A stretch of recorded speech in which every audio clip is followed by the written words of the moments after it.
정도면 될 것 같다고 해가지고 제가 처음에는 5월 말일날 쓰자고 하시는 거를 저는 알고 있으니까 제가 해외 출장에 있어서 6월 2일날 온다고 하고 이거 3일날 쓰자고 했어요. 지금 이렇게 오를 줄 몰랐어. 나도 약간 미안하더라고. 6월 3일날 썼죠. 그리고 나서 7월달에 재산세 보고서 나오잖아요. 이 집 파시고 한 달 있다가 나는 집 한 사람한테 전화 받아본 거 처음 있을 때 전화가 오는 거예요. 전화번호 저장 안 해놨었거든요. 모르는 번호인데 받았어요. 받았더니 할머니가 저보고 서울 뺀질이라고 너 이거 알고 있냐고 막 뭐라고 하시는 거예요, 할머니가. 그러면서 저한테 재산세 네가 내라고. 예. 예, 알겠습니다. 어머니 저 생각 좀 해볼게요. 안 들리네. 끊었어요. 여보세요 하더니 끊었어요. 너무 죄송하더라고요. 제가 그냥 홍삼 하나 보내드렸어요. 미안해서. 그렇지만 재산세 제가 내지 않았어요. 그러니까 여러분들도 조심해야 된다. 이거 하실 때. 지금은 뭐 어차피 7월이니까 여러분들 집 사시면은 재산세 다 누가 내요? 오래된 세 누가 내요? 여러분들한테 집 한 사람이 내는 거예요. 걱정 안 해도 돼요. 근데 만약 여러분들이 이번에 집을 안 사거나 나중에 시간이 흘러서 집을 살 때 이 생각을 툭 해야 된다. 6월달 이후에 이전에 잔금하면 안 되겠다. 이걸 생각하셔야 된다. 자, 이거 세율표예요. 네, 이거는 그냥 너무 복잡해서요. 공시가격 6억, 재산세는 여기 넣으면 됩니다. 현재 기준의 공시가격과 현재 기준의 공정가액 비율을 얘가 알아서 계산해서 알려줍니다. 그래서 넣기만 하면 됩니다. 저도 이거를 항상 합니다. 1년에 한 번씩. 네, 수십 번을 하죠. 근데 이거 해갖고 제가 세금을 1년에 거의 뭐 몇십만 원씩 들려요. 네, 너무 좀 틀려요, 그거. 자, 이렇게 넣으면 돼요, 이렇게. 입력값 6억, 공시가격 6억, 그러면 쭈르르 계산해서 147만 원 나온다. 생각보다 세죠? 그죠? 그러니까 이거 날짜 알고 모르고 복비가 굳으니까 여러분들 이거 잘 하시는 게 좋다. 좋은 될 것 같고요. 양도세입니다. 이건 좀 복잡하지만 말할게요. 이것도 살아가면서 알아야 되는 내용입니다. 자, 매도로 인해서 소유권 이전이 있을 때, 엔드, 차익이 발생할 때. 차익이 발생할 때가 엔드 조건이죠? 그럼 차익이 없으면 어떻게 돼요? 안 내요. 어이없죠? 차익이 나면 가져가고, 손해보면 안 돌려줘. 최고야, 최고. 정부가 짱인 것 같아, 내가 보기에. 과세 대상은 시세 차익이 발생한 모든 아파트입니다. 모든 주택. 자, 이건 좀 볼게요. 복잡하지만. 자, 여기 보면 처음에 과세표준 곱하기 세율 이렇게 돼 있죠? 자, 과세표준 한번 뜯어볼게요. 따라오세요. 양도차익 빼기 장특공제 빼기 기본공제. 뭘 공제를 해주네. 자, 양도차익이라는 거는 내가 사고 판 그 차익을 말하는 거고요. 장특공제는 그 사람이 얼마나 그 집을 가지고 있었느냐를 말하는 거예요. 그리고 기본공제는 그냥 150만 원 빼줍니다. 그냥. 네, 그 빼줘요. 그리고 그거가 공동명의면 또 2명치를 빼줘. 다 빼줘. 네, 그냥 빼줍니다. 그러니까 자, 이렇게 해서 여기 곱하기 세율을 하는 거죠. 요거를 조금 더 들어가 볼게요. 양도차익, 장특공제, 기본공제 그대로 있고, 양도차익은 양도가, 내가 판 가격, 매도가, 취득가, 내가 산 가격, 매수가 빼기 필요비라는 게 있습니다. 이거는 이 집을 내가 가지고 있는 동안 어쩔 수 없이 지출한 비용을 말하는 거예요. 그것까지 빼주는 겁니다. 그게 계산이 돼서 나오면 양도차익이 되고, 거기서 또 장특공제, 기본공제 빼면 과세표준이 된다.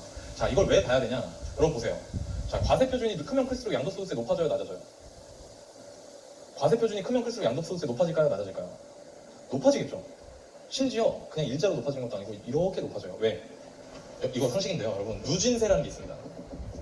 누진과세라는 게 있어요. 이건 뭐냐면 보통 세금이 내가 이익이 났어. 이익 있는 곳에 세금 있는 거니까. 그럼 세금이 이렇게 될까요?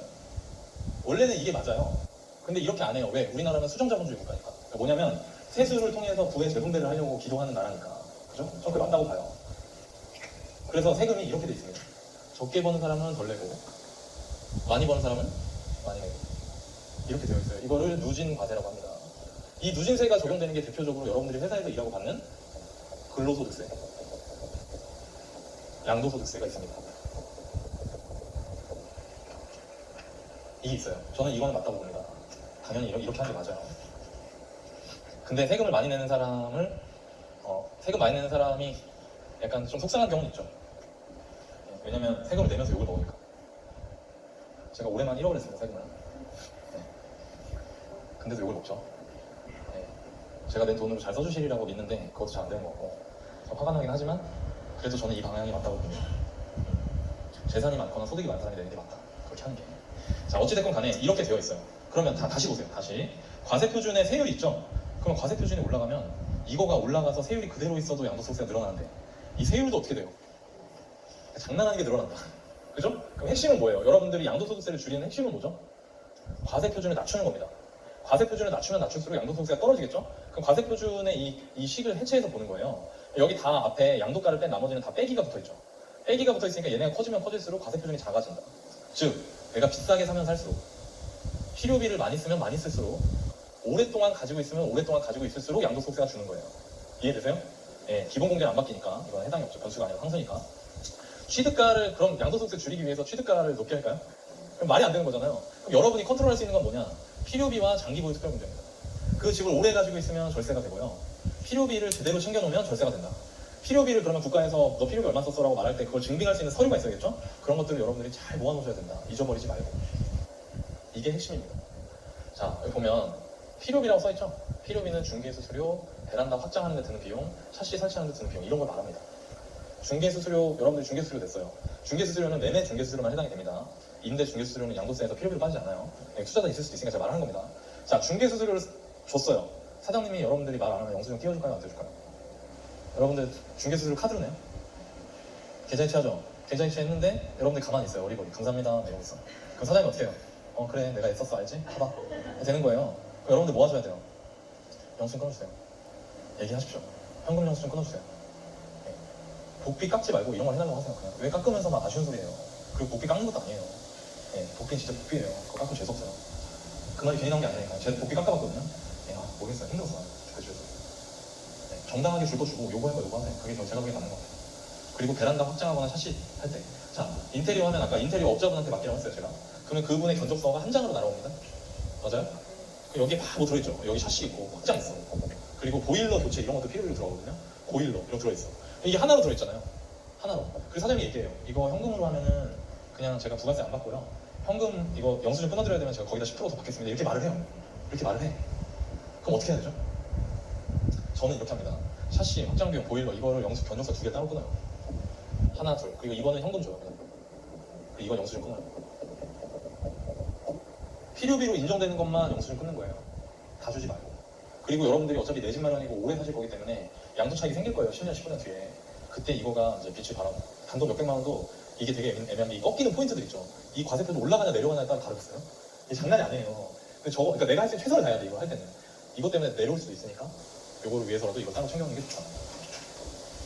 샤시도 따로. 여러분 제가 최선을 다하고 있는 게 느껴지세요? 네, 이해하시고 잘 써먹으세요. 그냥 흘려듣지 마시고.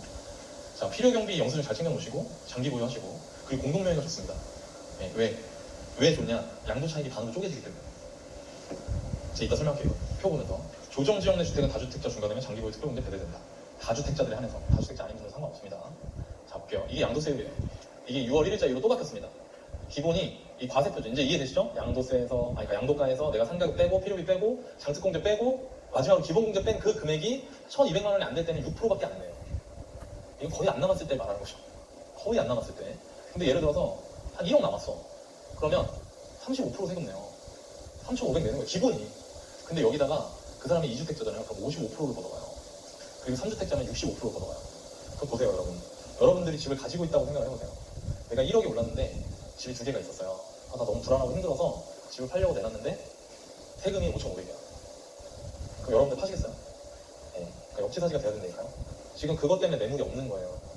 제가 보기에는 양도세 조금만 풀어주면 매물 바로 나와요. 왜? 지금 집 가지고 있는 사람들 중에 지긋지긋한 사람들도 있거든요. 너무 힘든 사람들도 있어요. 종부세 막 내가 하라고 하니까. 그리고 무엇보다 마음이 힘든 거죠. 욕하니까. 그런 사람들 같은 경우에는 이걸 좀 낮춰주면 좋은데 어쨌든 그게 아니다. 여러분들은 세금을 내는데 예를 들어서 필요비 이런 거 영수증, 뭐 매매 중개수수료 영수증 이런 거 다 했을 때 잘 챙겨놨으면 1억 4,990만 원이야. 그러면 35% 내야 되는데 이거 안 챙겨놔가지고 1억 5,100만 원이 돼버린 거예요. 과세 표준이. 그럼 38%죠. 그러니까 이런 걸 잘 챙겨놔야 된다는 말입니다. 툭툭툭 올라가니까. 그리고 이거는 장기보유 특별공제. 이거는 1주택자들은 10년을 넘게 가지고 있으면 무려 80% 공제 줍니다. 세금 안 내는 거예요. 거의. 안 내. 세금을. 무슨 말인지 아시겠어요? 그래서 실수요자들은 이런 거 좋다. 1주택자들은 이런 게 좋다. 이걸 알고 계시면 되고요. 이거는 연도에다가 곱하기 8하면 됩니다. 다주택자 곱하기 2. 다주택자 의미 없어요. 세금 여기서 벌써 다 털립니다. 네. 자, 퀴즈. 1주택인데 공동명이다. 4억 5천에 샀고 필요비가 1,000만 원이 들었어. 뭐 샤시하고 뭐 하는데. 그리고 8억에 팔았어요. 이게 서울이다. 제가 1년을 보유했다. 파리 대책 이후에 취득했다는데 점점 막 머리가 빙빙 돌죠? 여러분? 들으세요. 괜찮아요. 몰라도 돼요. 이거. 거주 안 한다. 양도세는 9,700. 1억 냅니다. 세금. 많이 내죠? 네. 여기서 제가 이걸 왜 하냐면 여러분 이게 있어요. 여러분들 1주택자는 원래 비과세라고 알고 있죠?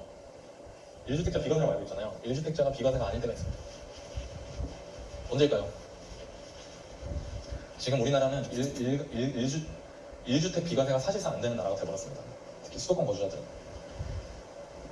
9억까지만 비과세예요. 자, 무슨 얘기냐? 여러분들이 5억의 집을 샀습니다.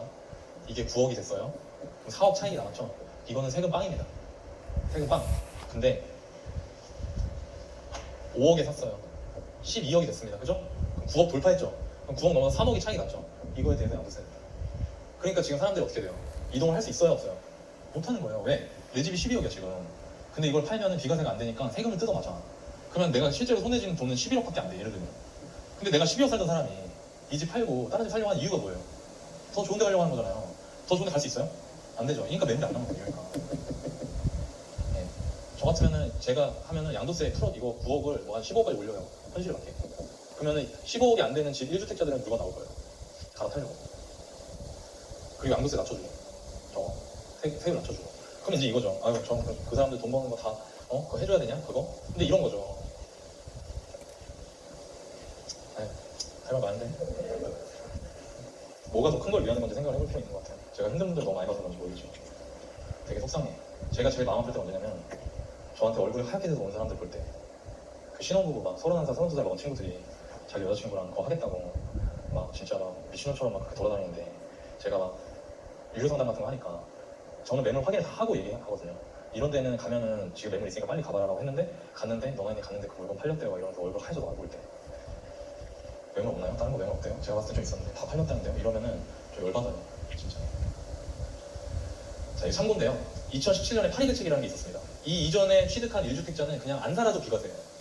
2017년 8월 2일에 집을 샀고 그 집 하나 가지고 거기 전세 주고 내가 전세 살고 있다. 이런 사람들은 그 집에서 거주하지 않아도 비과세예요. 팔면 9억까지. 비과세 무조건 9억까지입니다. 근데 17년 8월 2일 이후에 취득한 사람은 2년을 살아야 돼요. 그래야 비과세를 해줘요. 이거 갖고도 얼마 전에 말이 많았죠? 재건축 아파트들 그 사람들 들어가서 2년 동안 살게 해야만 그 현금 청산 안 하고 입주권 준다고 해서 재건축 아파트들에서 세입자들 다 쫓겨났잖아요. 근데 안 한다면서요. 그러니까 얼마나 열받겠어요. 제가 이전에 다니던 회사 우리 옆팀 팀장님이 대치동에 사시다 그 아파트 음아파트 전세로 사시다가 애가 공부 잘해서 원래 저기 광장동 사시다가 이사 오셨어요. 학군 올인 하겠다 왔어. 나는 이해가 안 되지만 하여튼 왔어. 와가지고 사시다가 지금 빌라로 이사왔어요. 집주인 나가면서. 아 속상해 진짜. 자, 양도세도 이제 다주택자들은 이렇게 받는다. 자, 아까 얘기했죠. 양도소득세 비과세되는 케이스가 있습니다. 1가구 1주택. 아까 제가 말한 거. 9억까지만 되는 거예요. 그리고 17년 8월 2일 이후에 취득한 경우에는 거주도 해야 매도할 때 비과세가 된다. 뭐 이런 거는 어느 정도 납득이 가요. 저는. 두 번째, 1가구 2주택인데도 양도소득세 비과세되는 경우가 있다. 정말 특이한 케이스. 여기에 여러분들이 나중에 살면서 해당될 수도 있기 때문에 알아두셨습니다. 4가지가 있는데요. 첫 번째는 일시적 1가구 2주택입니다. 이건 굉장히 많습니다. 이거 제가 좀 이따 자세히 설명해드리고요. 결혼할 때, 결혼으로 인한 1가구 2주택이 됐을 때 둘 다 비과세예요. 짱이죠? 자, 이것도 제가 좀 이따 설명할게요. 상속받았을 때, 그리고 정배갈 때, 발령받았을 때, 어쩔 수 없이 집 2개 됐을 때, 이럴 때입니다. 하나씩 볼게요. 자, 1가구 1주택 비과세는 요겁니다. 그냥 심플하게. 취득하고 2년을 보유하면서 동시에 거주만 하면 지금 시점에서 그걸 나중에 집을 팔 때 비과세가 된다. 얼마까지? 9억까지. 근데 제가 요즘에 그래서 더더욱 이런 말을 할 수밖에 없는 게요. 이 9억이라는 게 여러분들 느낌에 현실적이세요? 전혀 안 현실적이죠. 제가 아까 얘기했잖아요. 정상이 있고 비정상이 있고 세상은 밸런스가 맞게 돌아가게 되어 있다고. 그럼 이게 시간이 지나면 지날수록 이 9억이 합당하지 않다는 거에 대한 얘기가 나올까요? 안 나올까요? 나오겠죠. 그럼 이게 언젠가 어떻게 될까요? 기준이. 올라가겠죠. 그럼 보세요. 12억짜리 집을 가지고 있는 사람이 지금 저한테 와서 집을 팔까요? 라고 말을 하는 거예요. 근데 9억 넘는 거 세금 내야 되잖아요. 이 사람은 막 부동산 투자도 관심도 없어. 그냥 난 옮기고 싶은 거야 그냥. 그럼 제가 그분한테 세금 내면서 파세요라고 말을 할까요? 아니면 시간이 좀 더 지나면 9억이 아니라 기준이 올라가서 또 100% 비과세가 될 수도 있기 때문에 기다리십시오라고 말할까요? 그렇잖아요. 이게 너무 당연한 거잖아요. 그러니까 매물이 안 나오는 거예요. 제 입장에서 그 사람 매물 내게 하기 위해서 그 사람 손해보라고 말할 수 없잖아요. 그러니까 지금 그런 상황이다. 그래서 지금 1주택을 가지고 계신 분들 중에 이런 게 고민이신 분들은 갈아타는 거를 좀 신중하게 생각하시는 게 좋다. 입지가 완전 좋아지는 게 아닌 이상, 경기도에 서울 올라오고 이런 게 아닌 이상. 이게 일반적인 일시적 1가구 2주택입니다. 근데 일시적 1가구 2주택이라는 게 있죠. 이렇게. 이건 뭐냐? 아니 사람이 살다 보면 집을 다 내 날짜에 맞게 맞춰서 이사할 수 없잖아요. 그죠? 그러니까 이런 경우들이 있는 겁니다. 자, 어떤 사람이 집을 샀어요. 이때. 샀고요. 이 집을 사고 나서 1년이 지나서 갑자기 뭐 발령이 나든 뭐가 나든 해갖고 아니면 애 학교 때문에 뭐가 하든 해갖고 1년이 지나고 나서 B주택을 삽니다. 다른 집을 사요. 일로 이사 가려고. 근데 여기 세입자 살고 있어. 아니면 집주인이 지금 안 된대. 나중에 잔금을 뭐 뒤로 한대. 세입자 살고 있든. 그럼 내가 일로 이사 못 가잖아요. 내가 이사 가려고 산 집이라도. 근데 이 집을 들고 있겠죠? 그렇게 하고 나서요. 이 집을 사고, 이 첫 번째 집을 사고 나서 2년이 경과한 시점 이후에 이 집에 이사를 가면 이 집을 팔면서 이 집을 비과세를 해준다 이겁니다. 이해되세요? 이거가 좀 복잡한데 1후, 2보, 3매라는 거예요. 뭐냐? 이겁니다. 이 날짜 못 맞춰서 세금 내는 사람 많습니다. 잘 들어주세요. 첫 번째 주택을 사고 1년 후에 두 번째 주택을 매수한다. 1후. 기존 주택을 2년 이상 보유한다. 2보. 그쵸? 두 번째 주택을 사고 나서 1, 2, 3년 내에 이 주택을 매수한다. 매도한다. 3매. 1후, 2보, 3매. 이게 일시적 1가구 2주택의 기본 스탠스입니다. 원래. 이해되셨어요? 그런데 바뀌었습니다. 규제가 들어왔습니다. 근데 이걸로 돌아갈 것 같아요, 나중에. 그래서 얘기한 겁니다, 기본은. 어떻게 바뀌었냐? 2019년 12월 16일 이후에 그렇게 복잡하죠, 진짜. 네. 첫 번째, 두 번째 주택이 모두 조정대상 지역, 즉 규제 지역 내에 있는 경우. 여기서 말하는 조정대상 지역은 투기지역, 투기관리지역을 다 포함합니다. 취득일로부터 1년 내에 전입하고 첫 번째 주택을 1년 내에 팔 때만 첫 번째 주택의 양도세 비과세가 된다. 복잡하죠? 쉽게 말하면 그냥 팔고 1년 내에 무조건 들어간다 이겁니다. 대신 기존 주택을 2년은 보유해야 된다. 이거예요. 내가 사고 나서 1년 안에 그 집에 들어가야 돼. 그리고 그 집에 들어가서 반드시 팔아야 돼. 그래야만 비과세 해주겠다. 그러니까 어떻게 돼요? 또 갈아타기가. 힘들지. 매물이 나와. 안 나오는 거야. 네. 그러니까 집값이 올라가지. 이렇게 보면 됩니다. 자, 이 얘기는 뭐냐. 서울에 내가 하나 두 개를 샀는데 1년 내에 무조건 그 집에 전입을 집어넣어야 된다 이겁니다. 지금 갈아타기 염두에 두고 계신 분들이 이 내용을 잘 아셔야 돼요. 비과세 받으시려면 9억까지. 이거를 잘 아시는 게 좋다. 이거를 그냥 정리하면 이건 1후, 2보, 1매입니다. 근데 이런 경우가 있죠. 이런 경우가 있어요. 또 이것 때문에 또 난리가 났습니다. 참 복잡해요. 내가 산 집이 새낀 집이야. 보통 새낀 집을 살 때 이런 일이 생기죠. 일시 1가구 2주택. 그 집의 전세 기간이 20년 1월 1일부터 22년 1월 1일까지예요. 여기가 21년 1월 1일입니다. 자, 1후, 2보, 1매니까 내가 이 사이에 집을 사면 들어갈 수 있어. 그죠? 맞아요? 사고 나서 1년 안에 들어가야 되잖아요. 그죠? 만기가 이때니까 요 1년 안 남았으니까 이때 사면은 들어갈 수 있죠. 물론 또 계약갱 청구에 걸려서 요 사이에 산 경우에만 들어갈 수 있어. 이걸 지킬 수 있어. 그러니까 진짜 들어오기 어려운 거예요. 이런 집을 찾아야 되잖아요. 그죠? 근데 이 제도가 나왔을 때 이런 거를 너무 복잡하니까 사람들이 모르고 막 이런 집을 산 사람들이 있습니다. 새낀 집을 샀는데 1년 뭐 한 3개월 남은 거예요. 1년 4개월 남은 집을 샀어요. 근데 1년 안에 전입을 넣어야만 비과세가 된다네? 근데 내가 이때 들어가야 되는데 이때 임차인 보고 나가라고 할 수 있어요, 없어요? 안 되죠. 그러니까 이 사람들이 어떻게 하냐면 막 전화 폭탄이 떨어지는 거예요, 이제. 야, 도대체 이런 개념 없는 인간들이 새낀 집을 사고 어떻게 1년 안에 들어가냐. 근데 처음에 막 국토부에서 이거 안 된다고 그랬어요. 막 비과세 안 해준다. 여러분들 같으면 안 냈던 세금 1억을 내라고 하면 어떡했어요? 절대 못 참지. 그래서 바뀌었다. 새낀 집을 샀을 때는 이 세 만기까지는 다 줘요. 느낌 오세요?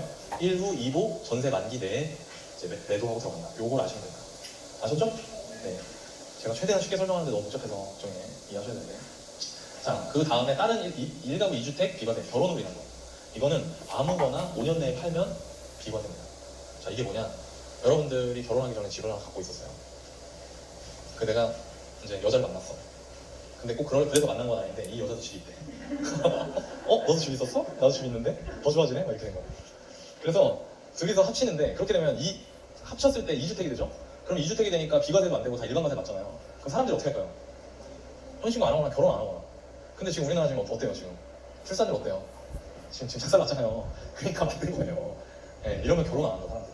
그래서 합치고 나서 혼인신고일로부터 5년 이내에 파면 다 비과세가 되는 겁니다. 이해되세요? 뭔지 아시겠죠? 그럼 혼인신고 미뤘다가 최대한 뽑아먹었다가 5년 뒤에 매매도 하면 되겠네? 근데 여러분 잘못하면 탈세가 걸립니다. 그냥 순리대로 하세요. 디딤돌 이거 쓸 때 빼고. 두 번째, 상속으로 인한 1가구 2주택. 이거는 기존 주택만 비과세 대상이고요. 2년을 보유하고 있었으면 언제 팔아도 비과세입니다. 예를 들어 이런 거죠. 내가 마포에 아파트를 갖고 있는데 아버지가 갑자기 저한테 유산을 나가셨어요. 그리고 돌아왔습니다. 아들아, 아빠의 유산을 받아다오. 아버지의 유산을 받아다오. 뭔데? 아버지가 사실 저기 충남 도령에 집이 하나 있다. 네? 아버지, 그거는 지금 시세가 약 1,000만 원 정도 하는 거야. 네가 받아줬으면 좋겠다 하면서 돌아다녔어. 그 집 팔릴까 안 팔릴까? 그것 때문에 내가 비과세 못 받으면 어때요? 돌아버리는 거죠 진짜. 그러니까 내준 겁니다. 이렇게 언제 팔아도 비과세다. 왜냐면 상속으로 인한 게 대부분 야산, 집 안에 있는 쓰러져가는 집 이런 거 많아요. 어르신들이 거기 계시는 분 있으니까. 그래서 이게 있는 거예요. 마지막으로 전배. 기존 주택을 2년 보유하고 5년 안에 팔면 비과세입니다. 내가 서울에 있었는데 갑자기 세종으로 발령이 왔어요. 세종 집을 샀어. 서울 집을 세종 집 어쩔 수 없이 샀는데 서울 아파트 이거 비과세 안 된다고 하면 열받죠? 그래서 이거 해주는 겁니다. 참 세종 돈 많이 받았어요. 우리 저희 분들 공무원분들 돈 많이 받았습니다. 네. 제가 세종 입장할 때 많이 놀랐습니다. 아쉬웠어요. 저는. 하여튼 그래서 전매로 인한 거는 5년까지는 비과세 해준다. 양도소득세 절세 팁 제가 아까 얘기한 겁니다. 영수증 잘 챙겨라. 양도소득세는 이렇게 되어 있으니까 이 공식에 의해서 필요비와 장특공제 이 두 개를 높일 수 있도록 노력하면 된다. 우리는 공동명의로 과세표준 줄여라. 자, 과세표준을 둘로 나누는 거예요. 여기서. 그러니까 3억 한 사람 명의면 양도차익이 3억이 되는데 두 사람 명의면 어떻게 돼요? 쪼개지죠. 3억일 때 세율이 높아요. 이거일 때 세율이 높아요. 이게 높잖아요. 그죠? 그러니까 이거에다가 세율 뭐 예를 들어서 20% 이거 두 개 더한 게 공동명의 양도세예요. 근데 이거는 곱하기 25%인 거야. 한 방. 그러니까 5%를 더 내죠, 세금을. 느낌 오세요? 이해되시죠? 그래서 공동명의 하는 게 좋다. 실수요자분들은 상대방을 사랑하니까 같이 결혼하는 거잖아요. 같이 사는 거잖아요. 신뢰하니까. 그러니까 공동명의 하세요. 네. 공동명의 잘 안 하대 사람들이. 왜 그런지 모르겠는데. 돈을 합쳐서 하는 거면 뭐 남자든 여자든 어느 한쪽이 집 마련하는 거면 그 사람이 하는 게 맞는데 돈 합치는 해서 합쳤다 그러면 공동명의 하시는 것도 괜찮은 것 같고 저는 투자하고 지금까지 공동명의를 안 한 게 없습니다. 딱 하나 있어요. 제가 저희 와이프 주민등록증 까먹고 안 가져가고 그래서 상대방이 안 해줘갖고 그냥 단독으로 했는데 저는 그게 그냥 제가 할 수 있는 보답이라고 생각했어요. 기본 문제도 있고. 자, 계산하면 공동명의일 때는 세금을 아까 그 앞에 4억 5천짜리 사례 9,700 단독명의일 때는 1억 2천 똑같은 사례인데 왜 그런가 봤더니 인별 양도금액이 얘는 인별 양도금액이라고 해서 1억 7천을 쪼개졌는데 이건 양도차익 한 방에 3억 4천인 거예요. 그죠? 과세표준 인당공제 해가지고 했을 때 이 소득세율이 얘는 38%인데 얘는 40%인 거야. 이렇게. 이게 2%밖에 차이 안 나네? 근데 그 2%가 40만 원이야. 장난 아니죠? 그죠? 그러니까 공동명의 하시는 게 좋다. 2,300이 절세가 되니까 2,300이면 다음번 이사 갈 때 취득세 같은 거에 맞춰 적으면 되겠죠. 그죠? 합산과세를 이용해서 과세표준 줄여라. 이거가 뭐냐면 여러분 합산과세가 이거예요. 손해보면은 세금 안 내게 해주지 않는다고 했죠. 그렇죠? 근데 세금 이거가 너무 하니까 이렇게 해주는 겁니다. 양도소득세는 1년 동안 발생한 양도소득세를 특정 시점에 봐서 그 다음에 그냥 일제히 부과하는 거예요. 양도세는. 그럼 예를 들어서 내가 1월 1일이고 12월 31일인데 내가 이때 팔았어. 이게 4억 남았어. 이 4억이 남았어요. 근데 내가 지방에 뭘 샀는데 손해본 게 있어. 거기서 1억을 손해봤어. 근데 그거를 만약에 이때 팔잖아요. 내년에. 그러면 이때 양도소득세 빵원 안 내지 손해봤으니까 이때는 4억에 대한 세금이에요. 그렇죠? 근데 얘를 이때 팔잖아요. 이렇게 그러면 이 1년 단위로 계산한다고 했죠. 양도차익 얼마 돼요? 3억에 대한 세금을 낸다. 이거를 알아두시면 좋다. 왜? 여러분들 부모님 중에 혹시 이런 거에 해당되는 분이 있을 수도 있습니다. 근데 그냥 몰아서 파는 게 좋다. 절세 측면에서 저라면 안 팔겠죠. 이게 올라가니까. 네, 난 그걸 볼 줄 아니까 안 팔겠지. 근데 여러분들 절세 측면에서는 이런 효과가 있다. 이걸 보시면 좋다. 다 했습니다. 자, 이제 리뷰를 한번 해볼게요. 자, 1단계부터 끝까지 저희 지금까지 오퍼. 자, 여러분 고생 많으셨고요. 잠깐 편안하게 앉아서 앞을 보세요. 1단계 방법 선정, 2단계 예산 수립, 3단계 후보 선정, 4단계 지역조사, 매물, 현장, 거래. 여기까지 온 거예요. 1주차에 일반 매매, 청약, 경공매에 대해서 얘기했습니다. 경공매는 조금 지금은 사실 싸게 살 수 있는 아파트가 없기 때문에 경공매 의미가 없고 일반 매매냐 청약이나 둘 중에 하나인데 지금까지는 일반 매매에 대한 얘기를 했다. 청약은 저는 가망 없는데요. 그렇지만 반드시 공부해야 된다.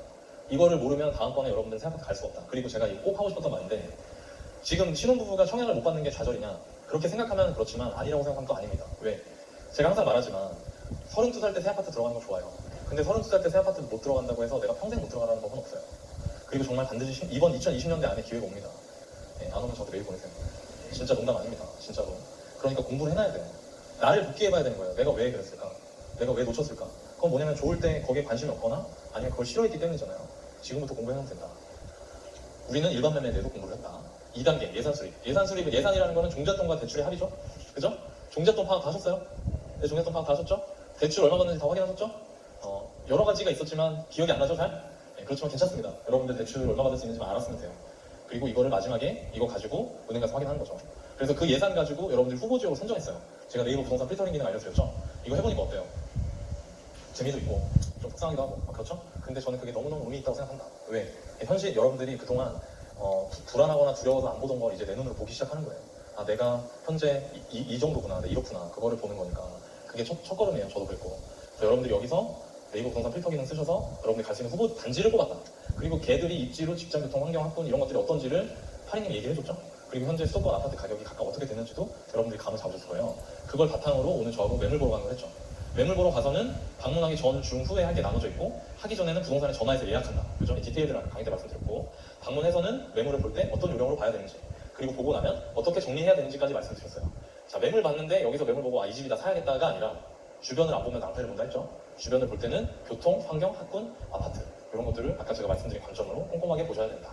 그리고 나서 아파트 살 때 정해지면 거래를 해야 되는데 거래하기 전에 예산과 날짜 두 개 확인해야 된다 했어요. 그리고 협상하고 거래할 때 가계약금, 계약금, 중도금, 잔금 이런 식으로 간다. 중도금 넣을 때 조심해야 된다. 내 돈 되나 안 되나 봐야 된다. 전세가 대부분인 경우에 거래할 때 등기, 법무사 수수료 20만 원, 인테리어 평당 70만 원에서 100만 원 정도로 수리하고 들어가면 여러분들 집이 짠 생기는 겁니다.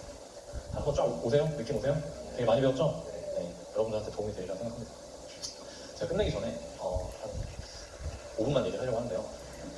여기다 투자에 관심이 좀 있습니다. 손 한번 들어보실래요? 많으시네요.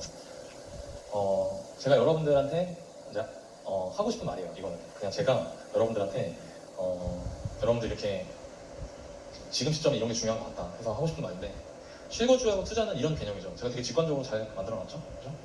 실거주의 장점은 안정적이라는 겁니다. 네, 그리고 요즘에 저는 많이 느껴요. 여러분들 작년에 부동산에 관심 있었어요? 재작년에? 3년 전에? 5년 전에? 아니죠? 그쵸? 그런데 지금 이렇게 생긴 거잖아요. 여러분들 그런 말 들어보셨죠? 주식할 때 개미가 몰리면 끝물이다. 경매 법원에 애기 울음소리 들으면 끝물이다. 부동산에 유모차 보이면 끝물이다. 많아졌습니다. 저는 시장이 안 좋을 때부터 여기 있었기 때문에 제가 느끼기엔 상당히 많아졌어요.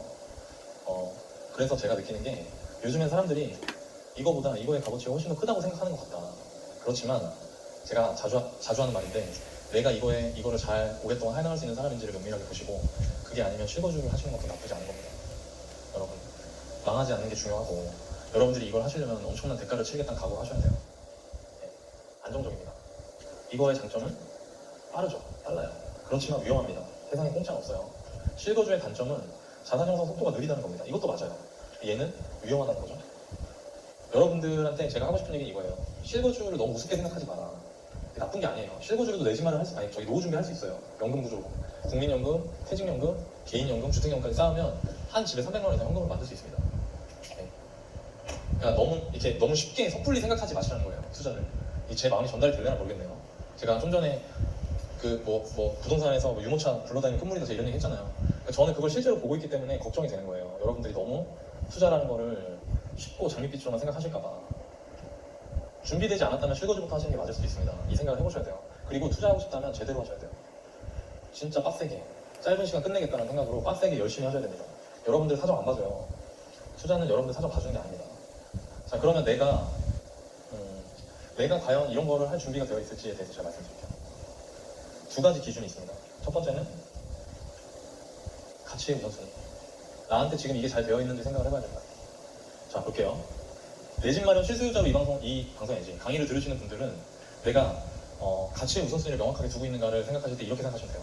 나는 다른 건 다 포기하더라도 교통은 포기 못하겠어 라거나, 나는 다른 건 다 포기하더라도 교육은 포기 못하겠어 라거나. 왜 이게 필요하냐? 내가 원하는 걸 다 잡기에 가지고 있는 돈이 작기 때문입니다. 그죠? 근데 제가 실제로 사람들을 만나면 저한테 이렇게 얘기하시는 분들이 있어요.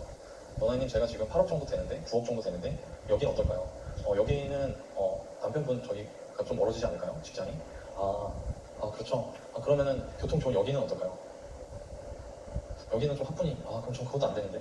그러니까 무슨 얘기냐면, 내가 어떤 가치를 끝까지 지킬 것인지가 정해져 있지 않으면 행동을 할 수가 없어요. 제가 실수요자분들 만나면서 제일 안타까울 때가 이때예요. 네, 내려놔야 된다. 안 그러면 어떻게 되냐? 결정을 미룬 상태로 시간이 또 갑니다. 주저 하다가 결정을 미룬 상태로 시간이 또 가요. 시간이 2년 3년 지나가지고 뒤에 보면 또 애매한 거예요. 그러면서 계속해서 시간을 흘려보낸다. 이걸 하면 안 돼요. 오늘 3주차 제가 일반 매매로 하는 거 오늘 마지막 다 했잖아요. 그러면 실수요자분들, 내 집 마련 실수요자분들은 빨리 정하세요. 이거 이제 그만 쳐요. 안 그러면 내 집 마련 또 못해요. 그럼 또 1년, 6개월, 1년 그냥 가는 거예요. 이거를 정하십시오. 이거 정해야 된다. 반대로 투자에 관심 있으신 분들은 잘 들으세요. 여러분들한테 저는 투자자로 성공하려면, 그러니까 성공이라는 게 막 삐까뻔쩍한 성공이 아니고요. 여러분들이 투자라는 좋은 무기를 잘 가지고 평생 잘 써먹는 사람이 되고 싶다. 그러면 여러분들이 투자 활동이라는 가치가 여러분들한테 얼마만큼 우선순위에 와 있는지를 봐야 돼요. 그냥 한번 배워볼까? 미안한 말이지만 그렇게 하면 절대 안 됩니다. 그렇게 하면 여러분들 돈을 잃을 거예요. 안 그래도 끝물인데. 제가 걱정이 됩니다. 민기적 할 생각이면 안 하시는 게 맞아요. 그걸 판단할 수 있는 방법이 있습니다. 이걸 갖고 판단할 수 있습니다. 시간의 우선순위. 내 집 마련 실수요자분들, 이 강의 듣고 지금 벌써 3주차입니다. 그죠? 3주차 강의 동안 내가 이 강의 복습하고 기회가 되면 현장에 가본 사람이 없다. 나 이 강의 듣고 복습도 안 하고 후기도 안 쓰고 나 아무것도 안 했다. 그럼 한번 돌아보세요. 이 강의 개강한 지 지금 2주가 됐죠? 3주차 강의니까 2주 동안 내가 내 집 마련 강의 들으면서 얼마나 내 집 마련에 시간을 썼는지 보면 나옵니다. 내가 과연 이게 나한테 중요한 일인가 아닌가를 나한테 물어볼 필요 없어요. 그냥 여러분들 시간을 쓴 걸 보면 돼요. 말로는 그래요. 저 이번에 내 집 마련 꼭 하고 싶습니다. 간절합니다. 근데 안 해. 내가 쓴 시간이 없어. 저는 그런 건 믿지 않아요. 저는 그 사람의 행동을 봐요. 상대방이. 그 사람이 저한테는 예를 들면 제가 강의를 잘하고 싶습니다 라고 했으면 그게 진짜인지 거짓말인지는 지난 일주일 동안 그 사람이 강의 준비를 얼마나 했는지 보면 알 수 있어요. 여러분들이 막 저한테 그러더라고요. 저는 제가 어떤지 모르겠다고. 그걸 몰라요. 보면 나오는데. 진짜로 내가 이번 기회에 이 강의를 들으면서 나를 괴롭혀왔던 내 집 마련이라는 이슈를 끝내고 싶다 라고 하면 시간을 쓰세요. 예, 그냥 말로만 강의 듣고 열심히 하고 있다고 하지 마시고. 투자자분들, 투자에 관심 있으신 분들, 제가 무슨 얘기 할지 아시겠죠? 저 부동산 투자 공부 열심히 하고 있어요. 예, 임자 안 가. 공부 안 해. 저녁 때. 약속 있으면 다 가. 예, 그러면 여러분들은 투자로 돈 절대 못 벌어요. 오히려 못 버는 게 아니라 전 안 했으면 좋겠어요. 지금부터는. 위험해요, 이제. 여러분들 정신 똑바로 안 차리면 돈 다 잃어요, 이제. 전 보인다니까요, 그게. 제가 얼마 전에 온라인 코칭 때 그런 말을 했어요. 길이 있어요. 두 사람이 있어요. A라는 사람과 B라는 사람이 있어요. 지금까지 같이 왔어요, 잘. 그러다 어느 순간 선택의 기로가 생겼어요. A가 B한테 물어봐요. 야, 너 어디로 갈 거야? 난 일로. 너는? 난 일로. 시간이 지났는데 A는 잘 됐어. B는 안 됐어. 그럼 뒤따라가던 C, D가 뭐라고 할까요? 야, 일로 가야 되라고 해요. 일로 가야 된다고 해요. 과연 그럴까요? A는 일로 갔어도 될 놈이에요. 얘는 A로 일로 가도 안 돼요. 무슨 얘기냐면 선택의 문제가 아니라는 거예요. 뭐가 중요한 거예요? 선택하고 나서 내가 어떻게 했느냐가 중요한 거예요. 그럼 여러분들이 내 집 마련이나 투자를 놓고 선택을 했잖아요. 투자자로 살겠다고. 투자하시는 분들은? 그럼 보라는 거예요, 나를. 내 지난 시간을. 내가 지난 시간 2주, 3주 동안 어떻게 시간을 보냈는가를 잘 보세요. 그리고 아닌 것 같으면 하지 마세요. 왜냐면 위험해요, 진짜. 지금 많이 올라왔기 때문에. 부동산 강사가 준비 안 됐으면 하지 말라고 하는 사람 별로 없어요. 근데 너무 걱정돼요, 저는. 지금부터는 좀 위험할 수 있는 시장인데 잘 돌아보십시오, 스스로를. 어떤 일에 가장 많은 시간을 들일 것인가.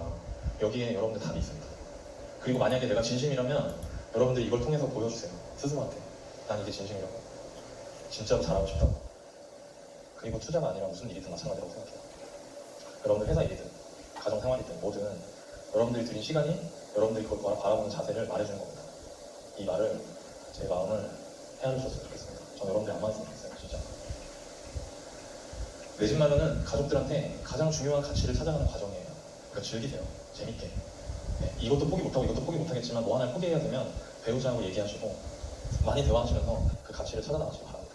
즐기세요. 재밌는 겁니다. 우리 신랑이 이런 사람이었구나. 우리 배우자가 우리 아이들이 이런 사람이었구나를 이거 하면서 깨달을 수 있어요. 그래서 동기부여 하시고 하셨으면 좋겠습니다. 과제입니다. 퇴근하시고 관심 지역 방문하세요. 제가 1회라고 써놨는데 네, 여러분들 간절함을 보여주세요. 진짜 하고 싶으시면 저보다 더 하시겠죠. 부동산 방문 1회 해보고 복귀하는 글을 쓰십시오. 그리고 내 집 마련 경험담에 있는 경험담 게시판에 있는 글을 하루에 3개씩 읽고 댓글을 다세요. 여러분들 이거 남의 거 보는 거 너무너무 중요합니다. 제가 이거 1주차 때 얘기했죠. 이거 너무너무 중요한 거예요. 왜? 그거 자꾸 보다 보면 여러분들 잠재의식에 쌓여요. 나도 이렇게 하겠다고. 그래서 보십시오.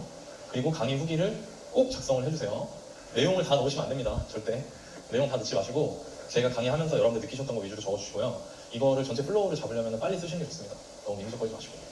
네, 제가 다 읽어보고 좋아요도 누르고 할 테니까 강의 후기 써주세요. 여러분들 오늘 긴 시간 고생 많으셨고요. 너무 아프다. 또 언제 볼지 모르겠네. 괜히 아쉽네. 여러분들 모두 고생 많으셨고 다음 강의가 있거든요. 5시 반부터. 그래서 바로 정리를 해주시고 제가 저 문 앞에서 여러분들한테 인사를 한 번씩 드릴게요. 하이파이브 한 번씩 하려고. 파이팅 하시라고. 아셨죠? 네, 고생 많으셨습니다. 감사합니다.